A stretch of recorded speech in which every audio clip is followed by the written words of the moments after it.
One morning, you wake up and slowly make your way to the bathroom.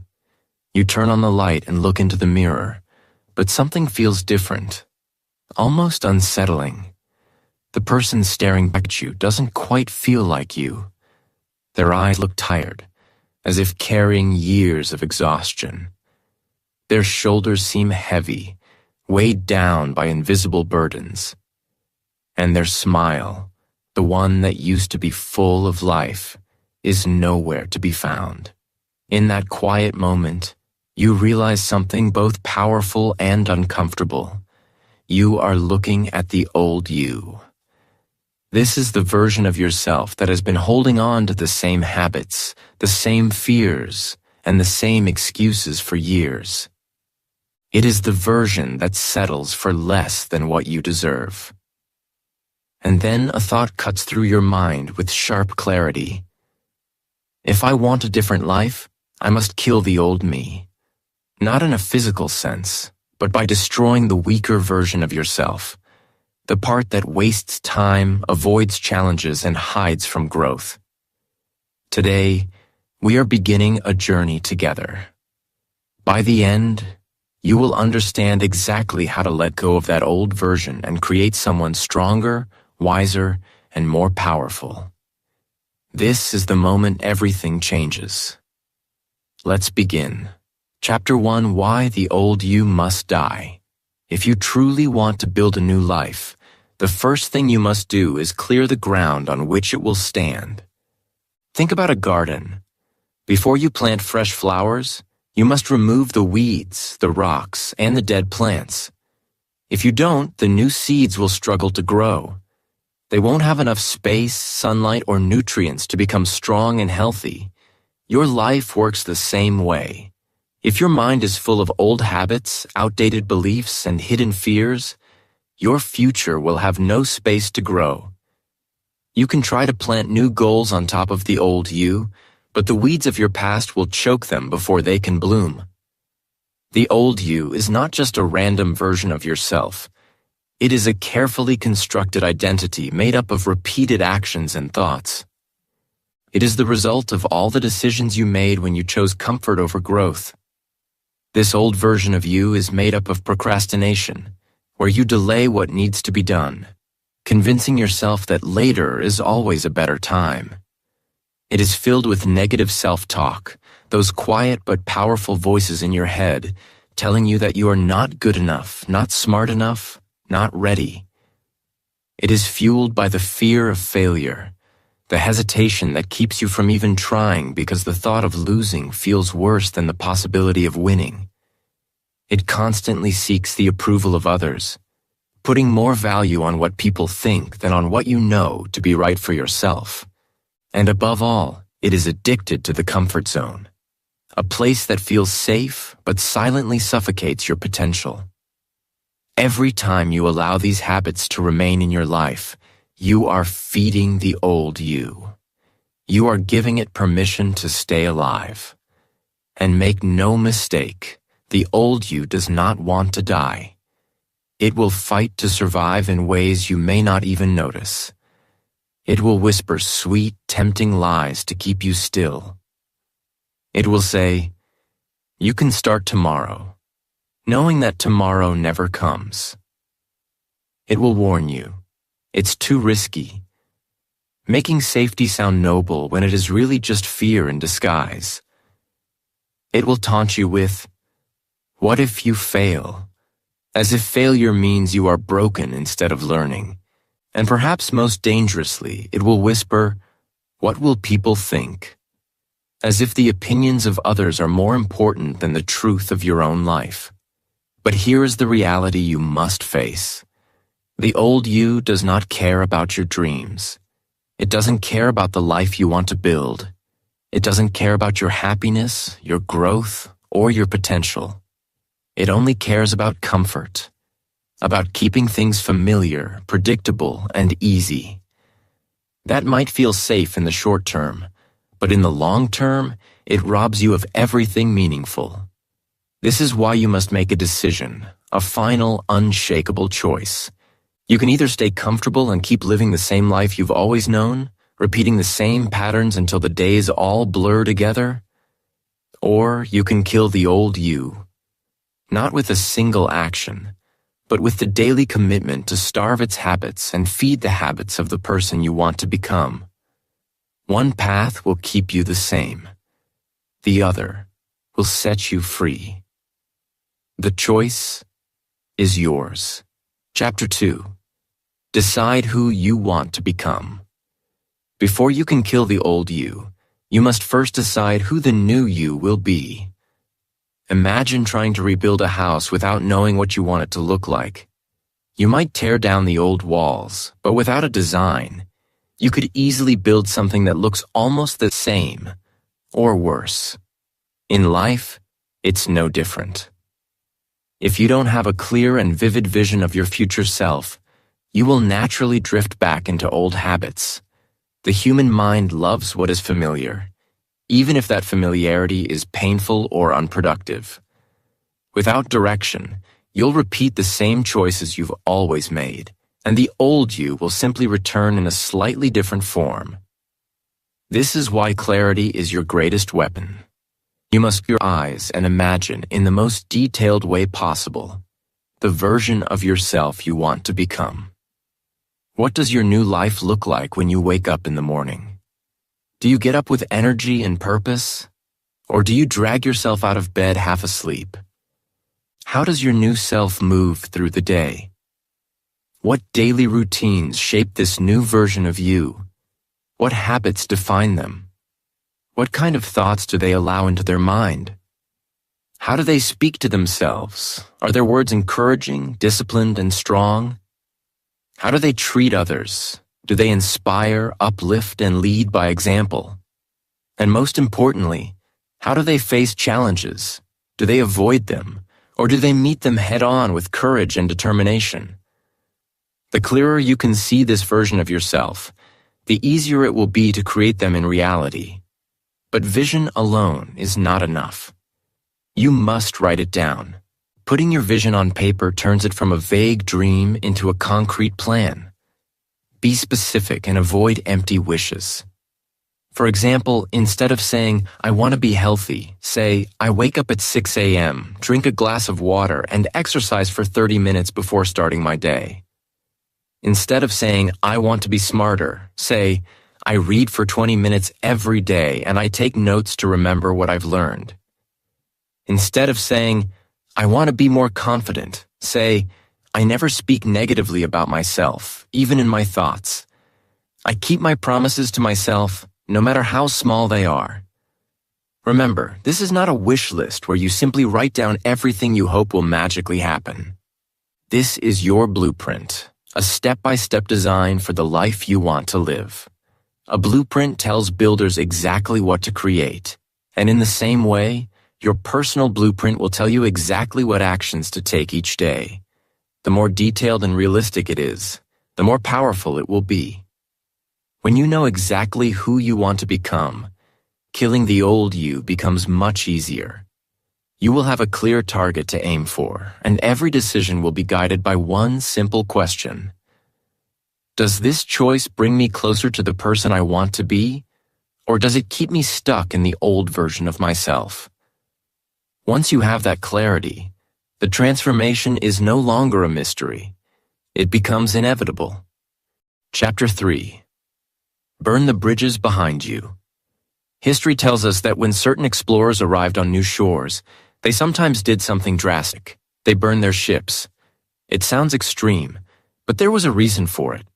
By destroying their only way back, they removed all possibility of retreat.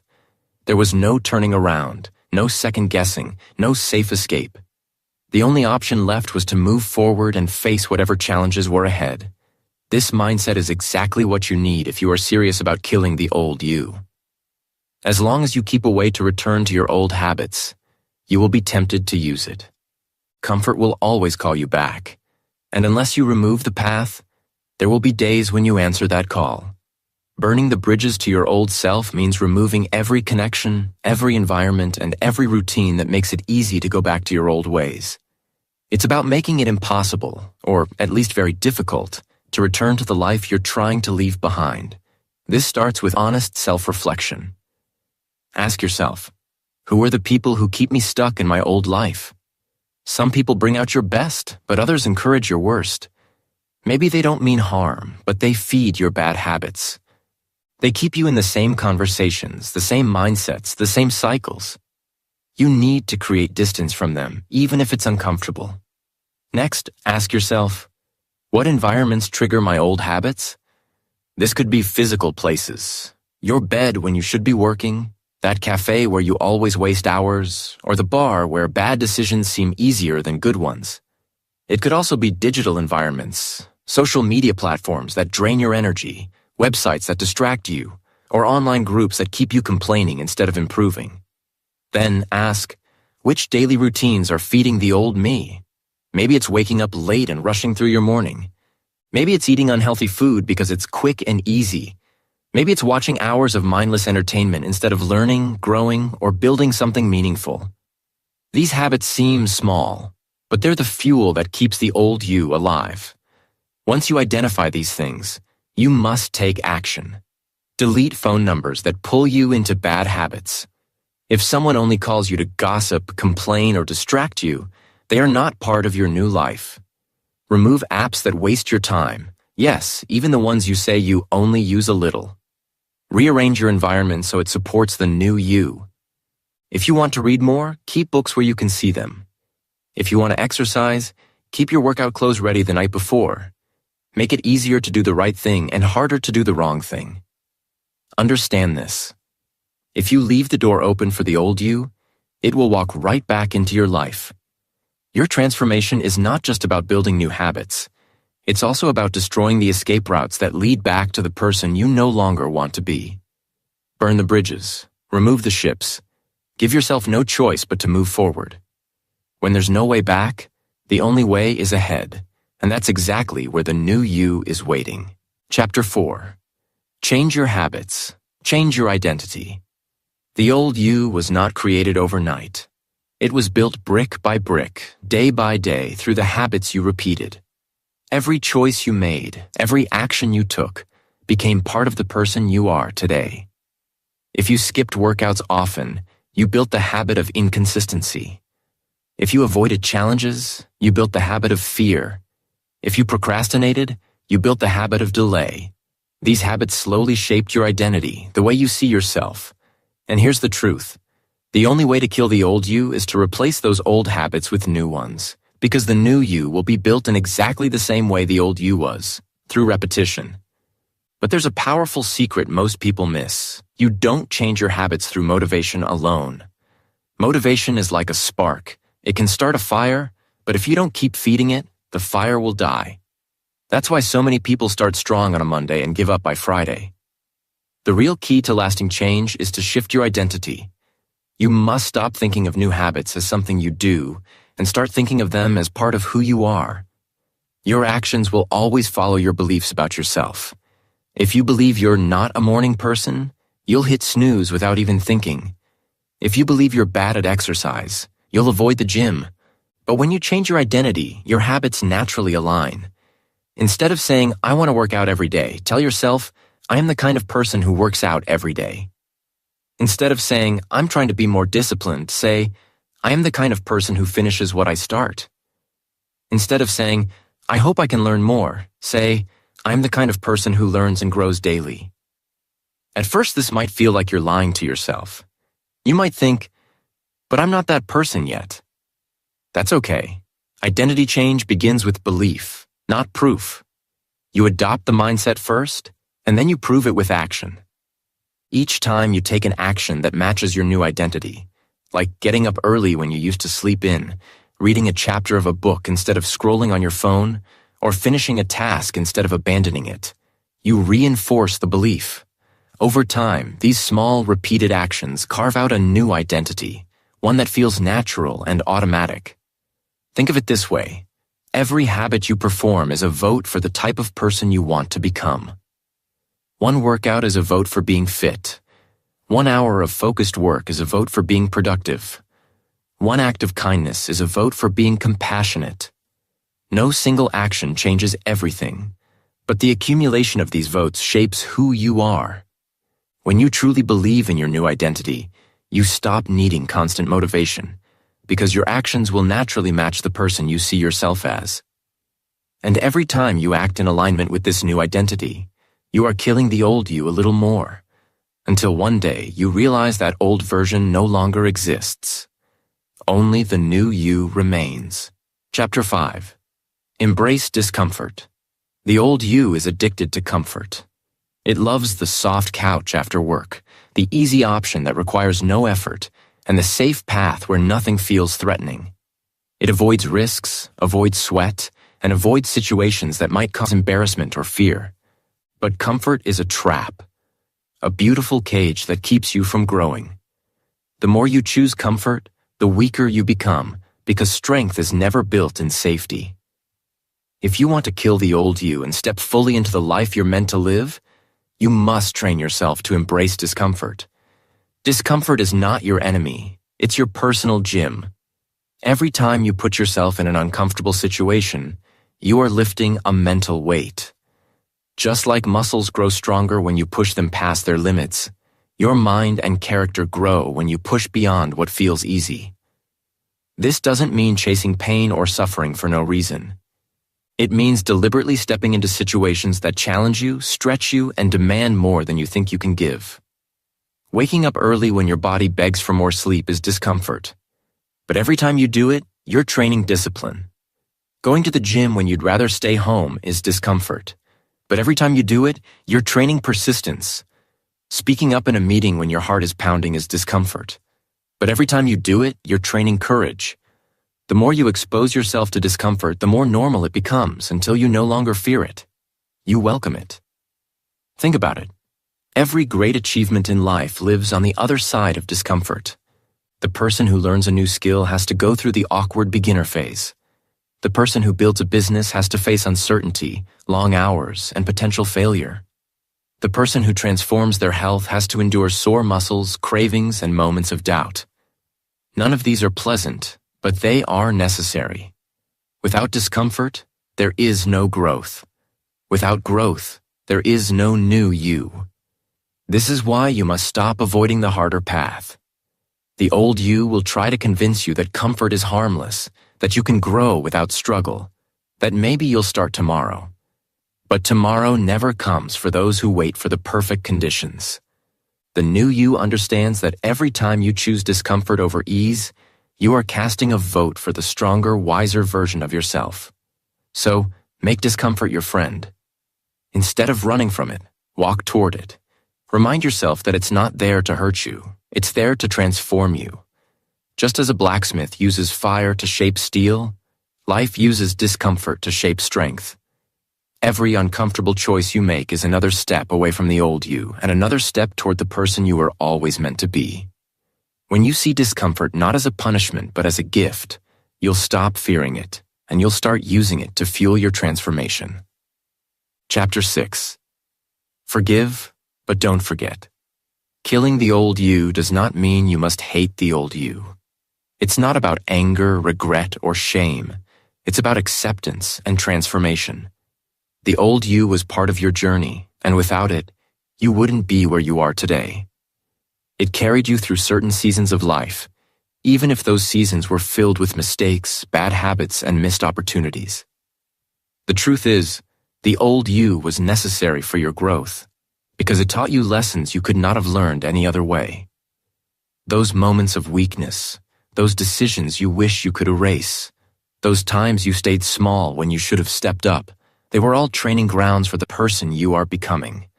To truly move forward, you must forgive yourself for the times you were not as strong as you are now.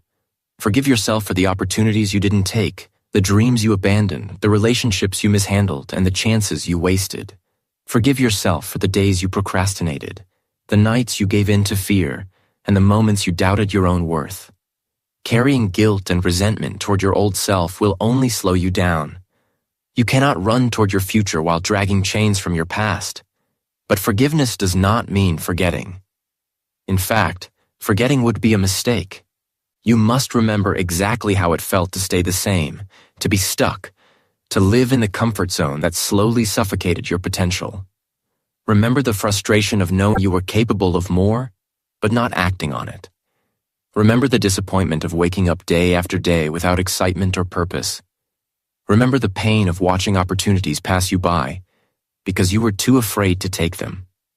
These memories are not meant to shame you. They are meant to fuel you. Think of your past as a teacher. The lessons might have been hard, but they were valuable. Every mistake showed you what doesn't work. Every failure taught you resilience. Every moment of weakness revealed where you needed to grow stronger. Without those lessons, you might not have the clarity you have now. The key is to take the wisdom from the old you while leaving behind the patterns that kept you stuck. When you forgive yourself, you free your mind from unnecessary weight. But when you also remember what it cost you to stay the same, you create a powerful motivator to never go back. The pain becomes a reminder of why you're changing. The regret becomes a compass pointing you toward better choices.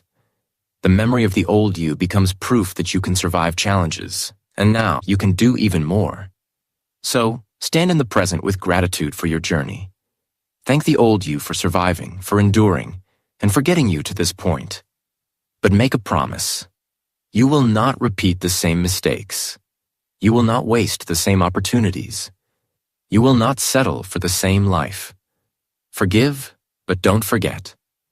Use the past as fuel, and let it push you forward into the life you're building. Chapter 7. Surround yourself with the new world.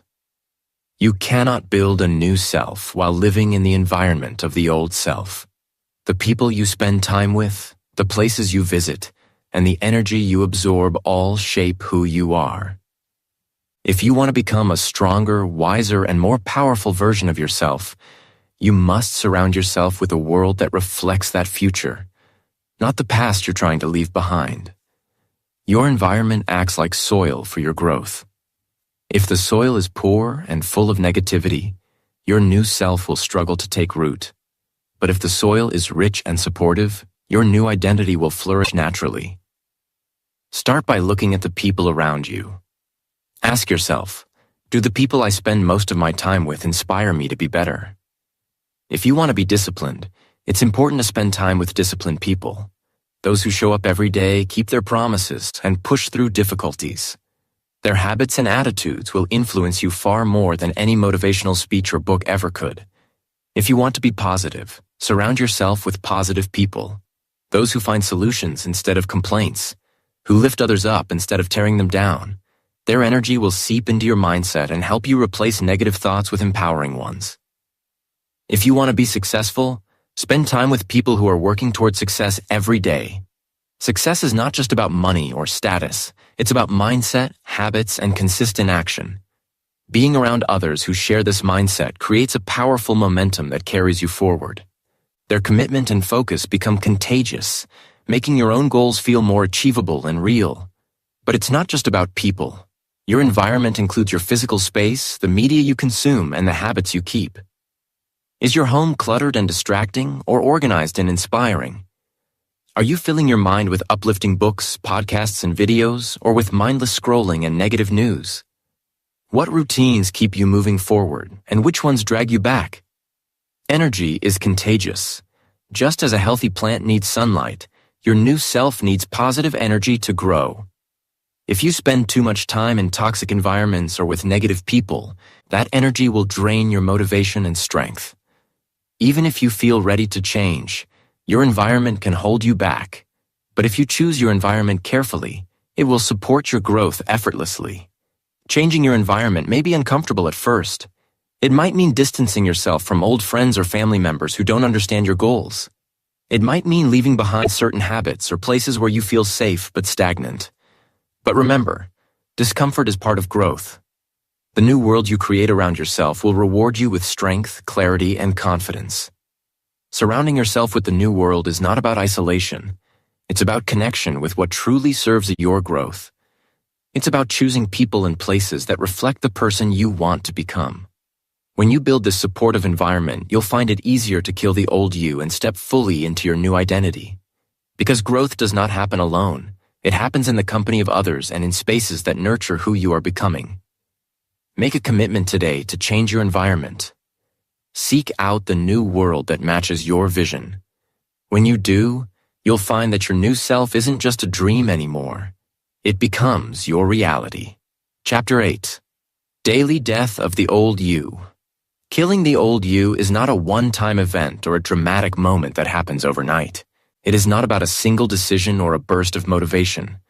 Instead, it is a daily process, one that requires patience, commitment, and constant action. Every day, the old you will try to survive. It will whisper excuses, tempt you back into familiar habits, and remind you of comfort's allure. But every day also offers a new opportunity to weaken that old version of yourself and strengthen the new one. Each morning, start by asking yourself a simple but powerful question. What action can I take today to kill the old me? This question shifts your focus from vague goals or distant dreams to practical, concrete actions you can take right now. It keeps your attention on the present moment and reminds you that transformation happens in small, consistent steps. These actions don't have to be massive or overwhelming. In fact, the power lies in small wins. Waking up earlier than usual, even just by 15 minutes, is a way to show yourself you are serious about change. Saying no to something you would normally say yes to, whether it's junk food, unnecessary distractions, or toxic conversations, strengthens your self-control. Pushing through a workout when your body wants to quit builds mental toughness and discipline. Speaking kindly to yourself instead of criticizing or doubting creates a foundation of self-love and confidence. Every small win is another nail in the coffin of the old you. Each time you choose action over comfort, progress over procrastination, or belief over doubt, you weaken the old habits and beliefs that have held you back. These small victories accumulate over time, building momentum that propels you forward. It's important to recognize that this daily death of the old you is not always easy. There will be days when motivation is low, when the temptation to revert to old habits is strong, or when you feel like giving up. On those days, remember that progress is not about perfection. It's about persistence. You don't need to be perfect. You just need to keep showing up. Celebrate every step forward, no matter how small. Each action you take is proof that you are capable of change. Each choice you make to follow your new identity confirms that the old you is losing power. Keep a journal or log of your daily wins to remind yourself of how far you've come. Also, remember that killing the old you doesn't mean erasing all parts of your past immediately. It means gradually replacing old patterns with new ones. Some days will feel like 2 steps forward and 1 step back, and that's okay. The key is to keep moving. The death of the old you is a continuous process of renewal. It's a daily challenge and a daily victory. When you commit to this journey every single day, the new you will rise stronger, clearer, and more unstoppable than ever before. So today, ask yourself, what action will I take to kill the old me? Then take that step, no matter how small. Because every day you choose growth, you give life to the new you, and bury the old you deeper beneath the ground. Chapter 9. The Rebirth. One day, without warning, you will wake up and notice something magical has happened. You will walk to the mirror and see someone looking back at you who feels different. Someone you recognize, but who also seems new. The stranger you once saw there, tired and weighed down by old habits and fears, will be gone. Instead, you will see clear eyes shining with purpose, a strong posture that speaks of confidence, and a smile that reflects inner peace and determination. This moment is your rebirth, the beginning of a new chapter in your life where the old you becomes a memory, and the new you stands ready for everything life has to offer. The rebirth is not just about how you look on the outside. It is about how you feel inside. You will feel lighter, as if a heavy burden has been lifted. You will feel stronger, because every challenge you faced and every old habit you defeated has built your resilience. You will feel ready, not just to survive, but to thrive. The new you won't be afraid of challenges because you know that growth lives on the other side of discomfort. You won't hesitate to take risks because you understand that failure is a stepping stone, not a dead end. But this rebirth also comes with an important realization. The new you is not the final you. Life is not about becoming one fixed version of yourself and staying there forever. It is about a continuous cycle of growth, change, and transformation. Just as seasons change and rivers flow, you will find yourself constantly evolving, sometimes killing old parts of yourself to make space for new ones. This is the beautiful rhythm of life, where every ending is a new beginning. Growth is not a destination. It is a journey. Each phase of your life will bring new challenges and opportunities that require you to shed old beliefs, habits, and fears once again. This means the process of killing the old you will come up again and again, but each time it will be easier because you have done it before. Each rebirth makes you wiser, stronger, and more capable of handling whatever comes next. When you understand this, you stop fearing change. You embrace it as a natural part of life's flow. You become like a tree that sheds old leaves in autumn to make way for new growth in spring. You become someone who welcomes transformation, knowing that it leads you closer to your true potential. So, cherish this moment of rebirth when it arrives. Celebrate how far you've come and the person you have become, but also prepare your heart for the ongoing journey. Keep your mind open and your spirit willing to let go of what no longer serves you. Know that every cycle of death and rebirth is a chance to become more fully yourself. Your new self is ready for life, ready for challenges, and ready for growth. Step forward with courage and joy, knowing that the process of transformation will continue, and with it, the endless possibilities of who you can become. This is the beauty of growth and the gift of your rebirth. Final words. Your time is now. If you have listened this far, it means you are ready. Ready to face the truth, ready to make the hard choices, and ready to change your life. The old you has been holding you back for far too long, keeping you stuck in the same patterns, the same fears, and the same excuses. But today, that ends. Today is the day to bury the old you deep beneath the ground, to break free from the chains that have kept you small, and to step boldly into the person you were always meant to become. Remember, change is not easy. It demands courage, persistence, and discomfort. But it also brings freedom, strength, and growth. Your journey will not be perfect, but it will be worth it. And here on English Achieve, we believe in your power to transform, to rise, and to become unstoppable. This channel is here to guide you, motivate you, and support you every step of the way. You are not alone on this path. So today, make a choice to stop waiting for the right moment, the perfect opportunity, or the ideal conditions. There is no better time than now. Choose discomfort over comfort, action over fear, and growth over stagnation. Kill the old you, step into the new you, and never ever look back. Your time is now, your future is waiting. It's time to live it fully,